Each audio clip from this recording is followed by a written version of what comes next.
Welcome to the HAYVN Hubcast, a place to learn what business leaders, owners, and professionals are doing to navigate and grow in today's market. Hear from industry experts on everything from marketing, leadership, financing, and more. Brought to you by HAYVN, a co-working space where you can connect, create, and get stuff done.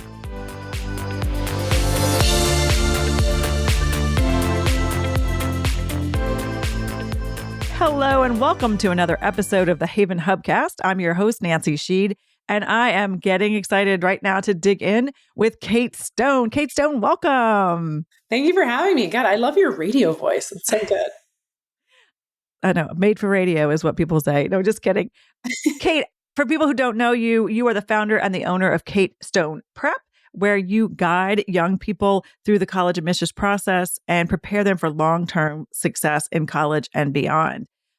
I love how you are focusing your business on this is not just about getting your kid in school or getting a kid in school. This is truly sort of a foundation that you're giving them, so to speak. Yes, that's right. We have a saying in our office, if your college coach's only goal is to get them into a college, they've already failed you, because there's so much that has to come after. There is so much that they have to be thinking about once they get there. And oftentimes, if you're just trying to get into the most prestigious college, many families don't consider how well that student is prepared for the different types of environments at different colleges. Right. And it should be a multifaceted goal with multifaceted layers of success and thriving, right? Yeah, absolutely. Well, I want to come back to that. But for listeners who know, I usually like to go back to like your beginning stories and say, when Kate Stone herself was going off to college, did she know what she wanted to be when she grew up, or did she think she wanted to be something else? What was on your mind as you were filling out your own college applications? Well, I was always thinking about my future. My mom was amazing with that. She was a medical malpractice litigator, so she worked a ton. But on the days that we had our like Saturday morning errand runs, my mom was constantly ideating with me about my future, about potential career paths, about like where I might go to college, about where I would thrive. So I was quite honestly, like constantly in my daydreams about what my future might look like. So I was building towards that the whole time. I was almost like, okay, I'm done with being a kid. I'm done with being a teenager. I just want to get out and be an adult. That was my feeling at that age. And I recognize not everybody feels that way, but I did. And so what I wanted to do, honestly, my very first dream was film and television. I wanted to act. And I had done some as a child actor. But, you know, when you're of a single mom who's working a high profile job, they can't exactly like cart you off to audition after audition. Be your manager, so to speak, at they can't be a full-time job at the time. Yeah, but I love the dynamism of that career and the pressure of it and the intensity of it and the highs and the lows of it. It ended up being what I pursued. But going in NYU, I actually remember I went into a college coach's office, and you would never have a college coach do this today, but they were like, so what do you think about Brown and like all these schools? And like today's age, those are far reaches for most students because the admit rates are so low. So you wouldn't have college coaches offering that as the intro. Right, exactly. Like, hey, let's just start from the top. And then where do you go from there as well, right? Well, yeah, that I always tell parents is like, don't visit your reach schools first. My goodness. Biggest mistake, because then the targets, the bar is so high that your target schools, you don't end up giving it enough opportunity to surprise you. Yeah. So you just referred to, so you make the decision to go to NYU, and was that for the film and TV, or was that kind of at least I'm in a place where it's possible, but I'm going to also see what else is going on? I mean, in this ideating, were there kind of plan B's, C's, and D's? No, I went to the education school. I studied communications. Nice. At that point, acting was a pipe dream. It was not something that I was seriously considering. It was like a dream that I had that I kind of was like, I'll get just a good degree, I'll do this thing, and then I'll figure it out after. Nice. And that meant doing a significant amount of traveling, going to Asia, doing a Princeton teaching fellowship. So for me, it was a very windy sort of journey after NYU. That was really when the adventure for me began, was like, okay, got my degree. Now what? Right. And you got the job, right? Like it wasn't like you went traveling on your own and backpacking. So can you speak a little more to what that adventure looked like, though, while you were getting a career? I mean, while you were like in launching your career? Well, I started in Thailand initially, and I was teaching English in a rural village initially. Wow. And then I went about looking for jobs in the north of Thailand at international schools. I got a job and I was about to move up to Chiang Mai. And it was the Prince's College up there, I believe it was called. But I ended up going to Bali instead and getting connected with a lot of the international students in Bali, where I was tutoring and teaching privately, which is how I got into the international college application game. Got it. And while I was in Bali, I was also modeling. This is how my day would look. I would get up at 6 a.m. and I'd go surfing for 3 hours, come back, have a coconut. This is maybe in my pull quotes. I'm going to be like, here's how you have a successful day. Make sure you have your coconut at 9 a.m. It's a little, it sounds also ridiculous, especially in comparison to the bubble of reality that Fairfield is. I experience a unmitigated sort of like freedom to explore. One of the things that I love so much, I always read the Harvard Divinity Bulletin. And in the Harvard Divinity Bulletin from maybe like 7 years ago, there was a quote, and it was like, leaving the known center without a passport is the fastest way to find your purpose, to get to your path. Sometimes you have to go way off base. Now, I don't know if that's a requirement or even conducive to most students or to most people. I'm an exception. And to their helicopter parents. Yeah. I don't think my mom was very pleased with my choices at that time. No, I think she was horrified, actually. But I think my mom has passed now. That's why I ended up back home in Fairfield. So my mom passed. And I think my mom would be so pleased with how the journey has evolved and changed. Yes, exactly. Like, you only saw me part circuitous route, Mom. You only saw me part circuitous route. She had a weak heart. And I probably was the cause of a few like near heart attacks.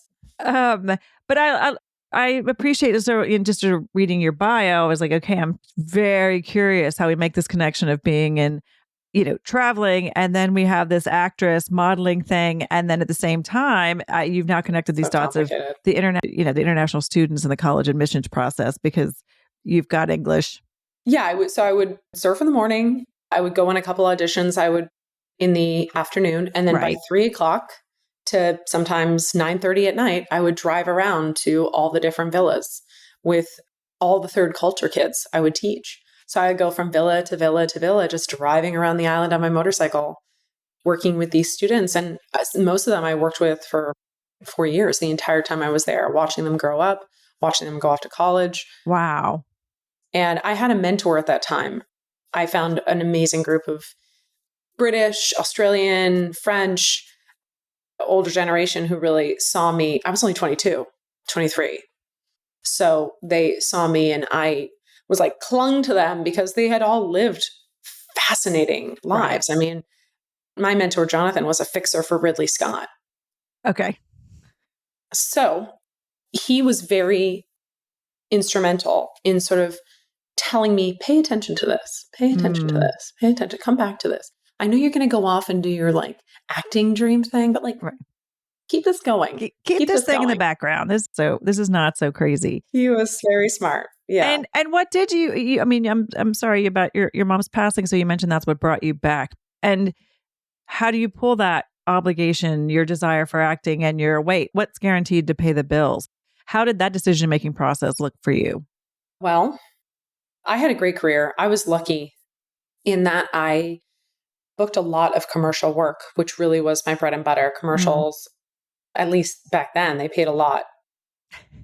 And I was a great niche. Like, okay, I knew I had a good story. Again, this is how it all sort of like ties ribbons up together. But I knew I had a good story going into those rooms where I was faced with like 10 producers and they all had to say yes. Your chances are so low. If you're working in national commercials, you're at the top like 2% of the acting pool. And I just knew I knew what they wanted. I knew what rolled. I could play.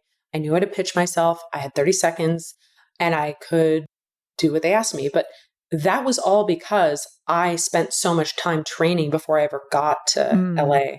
I mean, even when I was in Bali doing all that stuff, my mentor was like, get in front of every camera you can find on this island. Right. And like, just practice. So that's what I did. But I actually did pretty well. It was a great career in terms of like, I would go to Mexico City for 4 days. Right. And I'd be like on set for 20 hours a day and editing college essays and applications. Okay, so these never diverged. These were these two paths are going along simultaneously. Yeah. Amazing. And I was good at finding people to help me.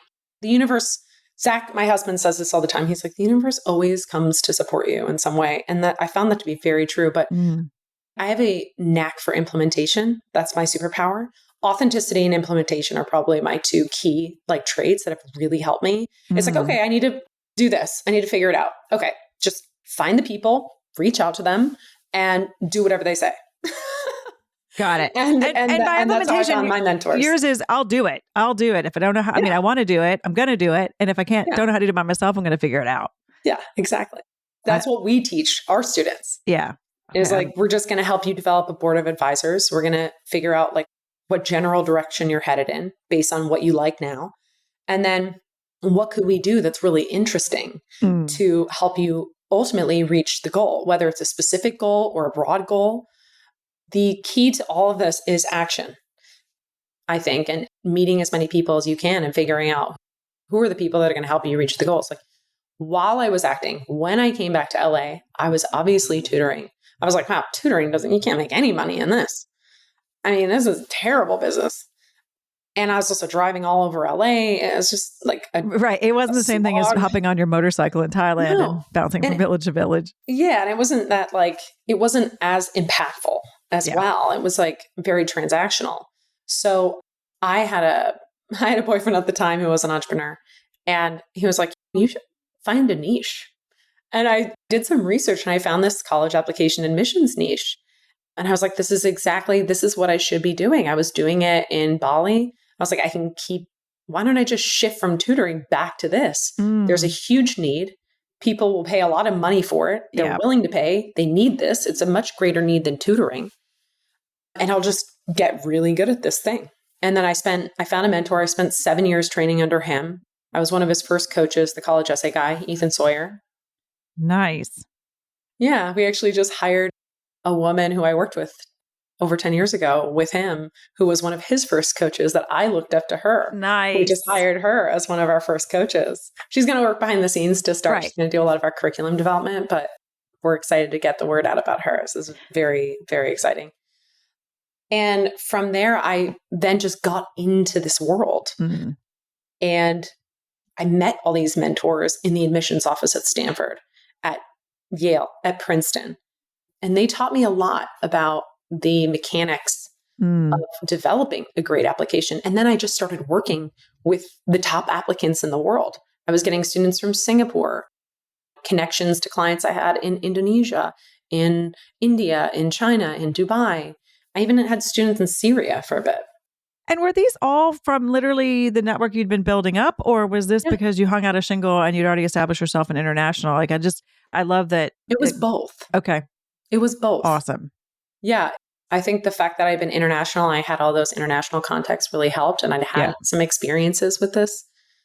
But it was a great job for me while I was acting.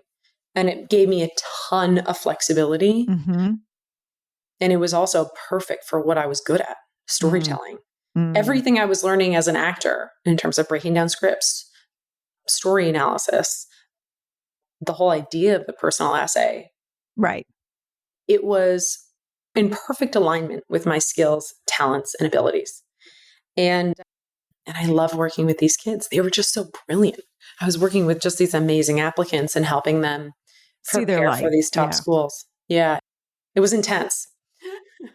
I do want to talk about sort of what's going on in that industry, and you're kind of setting us up for that. But at what point, again, from the entrepreneur's inside looking out, do you say, okay, I'm doubling down. This is going to be my full-time thing, and the acting needs to go to the side, or one is taking over. Were there several factors that made that decision for you? Yeah. Was it a big, was it just kind of enough signs? The universe sent you enough signs. How did you make that decision? The glamour was fading for me after about 8 years, I'll tell you. You see enough of the inside of Hollywood and you're like, okay. Even the most successful people are still struggling to get work. Right. And I was like, this is terrible. This is a terrible business, terrible ROI. I did it. Great. Learned a lot of valuable skills, a lot. And I was doing workshops and teaching LAUSD, and I was using all my acting chops to teach on bigger stages. And I was Ethan's go-to coach for college essay workshops and application strategy workshops and stuff. So I really enjoyed that part of it. And for me, the tide turned in 2019. Okay. And I got a business coach, and I was like, I have all this knowledge. I just need to start packaging it and learning the marketing. Yeah. And then COVID happened a year later, and I had everything set up to capitalize on that. That's where my business had a big boom. Right. Huge boom. Because everyone was freaking out. What do we do? Oh my God. School, everything's shutting down. And what's going to happen with college admissions? Everyone had to pivot in so many different ways. Yeah. So I just became the go-to, let me get all the information I can, aggregate it, organize it, and market it out. And that's kind of what helped me grow. I was about to say was COVID a turning point for you, but it sounds like COVID was almost a significant launching point or inflection point for you and your business. Yeah. And it was for many people at that time. It was for Crimson. It was for Command. They had the same experience. I've read all their articles. But they all had that. And nobody had to meet you in person, but they could still be working with you in person. I mean, they could still be working with you, virtually. And so that's fantastic. You were able to seize that opportunity. Oh, thank God. In terms of you, just by the nature of who you are and your authenticity, you do this sort of college coaching and college prep completely different than a lot of people. I would also say that you do the marketing completely different. And what we talked about before the call was also, you're one of in these situations where your buyer is typically not the person you're working with. And so you actually have to get buy-in from typically 1.5 parties, so to speak, or 2 parties, the parents and the kid, 2.5. Has that changed? Did you always know what your sweet spot was in terms of differentiating yourselves? I mean, I just think, as you said, you've got the experience, you've grown up in this place, you know who the other players are. How, aside from just being amazing, how did you differentiate yourself, or how did you know sort of how to own your corner of the market? I will tell you, if anybody is a business owner out there, it took complete and total obsession. If you're not working with somebody who is completely and totally obsessed with your kid, with the college admissions process, if you want to be exceptional, you have to work with exceptionally obsessed people. And that's what we were. This has been a 6 to 7 days a week working for the last 3.5 years. Zach comes home at 11 o'clock at night. We talk it's changed and shifted but when Zach came on too, that was another big growth process. And for listeners, Zach is your husband? My husband. Yes. Okay. I think I mentioned that earlier too. Okay. This was well, and that's a whole nother level of work. I mean, that's not, sorry, let me take that back. That's a whole nother dynamic to working when your spouse is one of your, and then that's a big deal. We were always inching in that direction though. Even when we first met, he made a joke. He's like, I think we're going to teach together. And we're always doing stuff. We held a couple conferences together on other subjects and topics that we're passionate about, relationships and spirituality and personal growth. And we were doing fun things when we weren't working on the business together, when he had his own tech education companies and I had mine, and we had these other shared interests, and we were like, let's just do something with it. Let's create a YouTube channel. Let's do a conference together. So we were always very idea, implement, go for it, do it again. Big action, massive action. It was just in our DNA as people. Nobody could keep up with my husband. Very few people could keep up with my husband, but I somehow am able to. Right. Because we're both just very high energy. We have an idea, and the time from idea to implementation is so quick. And that's, again, why students who are very exceptional are drawn to us. Yeah. Because they can do a lot with us because we move as fast as they do and we help them move faster. Yeah. So your question was about those two things and coming up with our differentiation. That took years of talking through it. Yeah. This is not something that just happens. You have like a workshop and you like have your tagline. No. This It's does not so work true. this way. No. You have to be totally obsessed. You have to be constantly listening to your customers. You have to be constantly adjusting. You have to be trying out different price points. You'd be like, I hate this thing. This isn't working. How can we do it differently? You are problem solving on a scale that most people don't have the bandwidth or the patience for. Yep. It's like, I wouldn't want to do that. But we do because we're connected to a much bigger mission, which is really to do exceptional things with our lives. Yeah. That's what this is about. This is about doing exceptional things. Look, I went from living in Asia to actress to if I'm fascinated and I tell my students this. Look, I always ask them a question when we start. It's like, what is the belief system you are driven by? Like, what's something that drives your behavior? And this is a very hard question for a 17-year-old to answer. 100%. Really hard question. But once we start digging into it, they get so fascinated by it.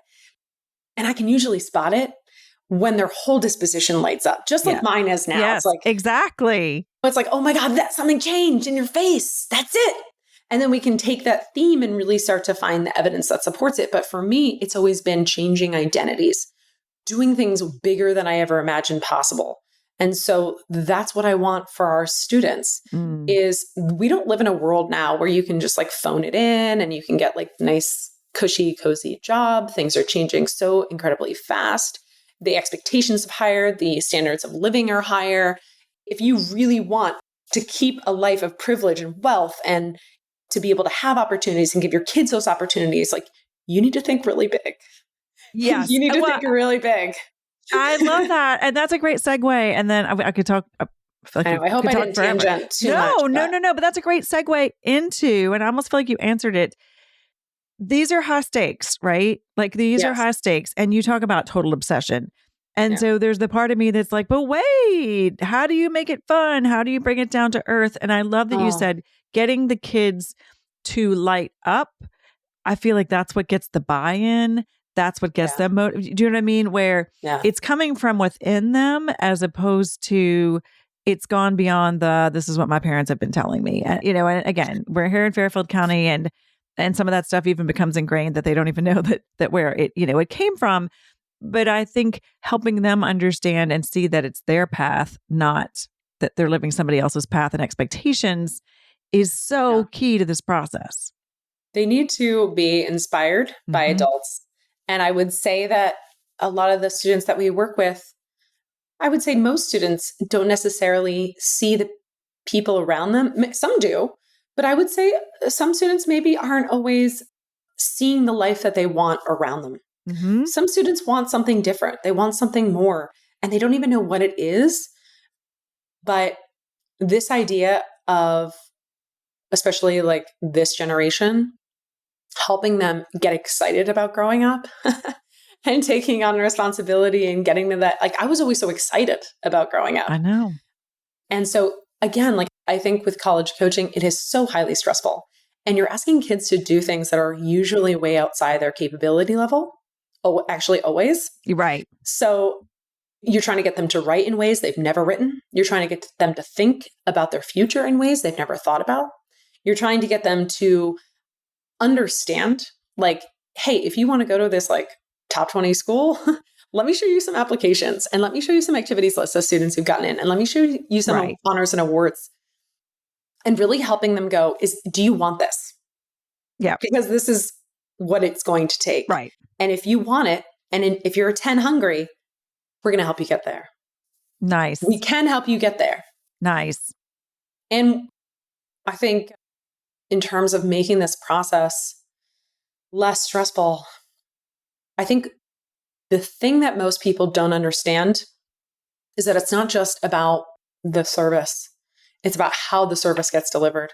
It's about the experience that people are going to have with us, which is why they pay the premium. It's about the way we show up. It's not just a job. This is our whole life. And it really, like, people want to be like handheld through this. Yeah.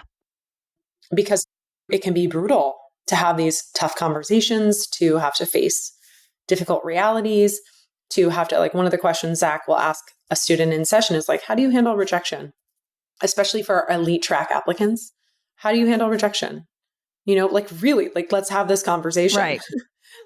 And we're not saying you're going to get rejected. We're just saying, like, how do you deal with upsets? Right. How do you cope? How do you face that? You still want to do it. Okay. The customer service side of our business has to be very polished. Yeah. And I can't say it's as cliche as it's not about the destination, it's about the journey, because it is in this situation, the destination is important. But I think that you highlighting the journey, the transformation, the skills that you're also building along the way aren't just about the you got accepted, but the some deep diving into who a person is before they go to college, which you and I know is another crazy transformational time. But Kate, we could talk about a million things. We didn't even get into AI. We didn't get into, what's changed. We didn't get into how fast the process changed post-COVID. And now I'm sure is literally changing every single day. But I was sort of reflecting on some of the lessons that you've taken away as a business owner, right? Like being inspired of, you can actually keep two things that seem very different going on simultaneously, and they actually nurture each other. I love that you talked about the importance of mentors and working under other people. And, I think that's another thing that a lot of us learn too late if we didn't have it, you know what I mean? Yeah. And that, implementation is your superpower and taking action is huge. That is not a go-to superpower for most people. It really isn't. I know. Zach has informed me about this. Yeah. He used to call me his straight A student because when we first met, he had already built a couple successful businesses, which he sold when he came to work with me. And he always said, like, God, I give you like a little tip and you like go run with it. And I just understood the value of his advice so much that I would be like, okay, you got a little more nugget for me? Yeah. And then that led to us getting like really exceptional business coaches that have literally, they're going to help us. We're going to hit over 1 million this year. Nice. And I think, and I was going to say the beyond taking action, one of my favorites is the, always say yes, always take the meeting, meet people, and your network. Yeah. It makes a huge difference. And this is why we focus so heavily on this with our students. Some families aren't interested in this. Some of our families are very, they've got it handled, in other words. And then some families are like, I just wish I had learned this when I was their age. And I don't think this is something like I want to handle. I want to outsource this. Right. And we have families that don't even understand the value until they hear a role play session with Zach and they realize their 9th grader can't even have a conversation on the phone. Yeah. So that is like mind blowing to them. They're like, oh, I get why you do this. It's like, yeah. And what's so exciting is like we had a student in the other day who was calling, we helped him, taught him how to build a list, and he was calling all these local contractors in the area, and he was looking for a summer job this past semester. And it made him very uncomfortable to pick up the phone, even with the script. So Zach would get on the call, did the first 3, showed him how it's done. This kid's like, you're so good at talking. And we underestimate the skill set, which is to talk, to communicate. If there's one skill set that anybody needs to have, it is the thing that has probably made me as successful as I am right now, is communication. It has been the thing. And learning how to communicate in many different settings, in many different ways. And reading the room and understanding, really understanding how to read people too. Yeah. It's true. And AI is going to have a long time to go to catch up to that. Yeah. It's not there yet. No, it's not there yet. That's still a huge, the soft skills are becoming more important for sure. Kate, tell me or tell the listeners, what's the best way to reach you and learn more about Kate Stone Prep and connect with you? Well, we have a big goal, which is we want to help thousands of families for free. And this is why we show up on Sundays for our free family college night events and our free essay workshop and application strategy events. They're 2 hours long. We just give away everything we know. Nice. And for people who can't afford us, they can go out and take some of these ideas and implement them. And for other people, they're like, we really need somebody to help us. It's such a big job because it's just a really big job to implement a lot of these things. And then the essay and application workshop is just everything that I have learned over 15 years of doing this. Nice. And sample essays and breaking it down. There's time for instruction. There's time for doing some work in session. And then there's room for feedback from me. So it's probably and I've taught workshops for years and years. I probably taught thousands of workshops. This is my most valuable one by far. Awesome. So that's a great way to connect with us. Okay. But if you do want to work one-on-one, it's just go check out our pricing and our packages. And then if that's all clear, you can book a consult with us. And I'm going to say also follow you on Instagram because it's just fun to see what you're up to on Instagram as well. Okay, thank you for your time. This has been fantastic. Like I said, I could talk for an hour. Good luck, and we'll put these links in the show notes. And thanks for also being such a good HAYVN partner. We love HAYVN. Thank you. No, my pleasure. That's another episode of the HAYVN Hubcast. Please give us a like, share this episode with a friend who needs to learn more about Kate. If you haven't already, make sure you're subscribed. And we always love reviews. So thanks for listening. We'll be back with another episode soon. Thanks for listening to the HAYVN Hubcast, a place to learn what business leaders and owners are doing to navigate and grow in today's market. Please leave a review on Apple Podcasts and subscribe on your favorite podcast app. HAYVN is a co-working space and virtual community located in the heart of Fairfield County, Connecticut. HAYVN is a hub for business owners and professionals to connect, create, and get stuff done. Find out more about the HAYVN community online at hayvn.com. That's HAYVN.com. HAYVN Hubcast is produced by Sound Advice Strategies.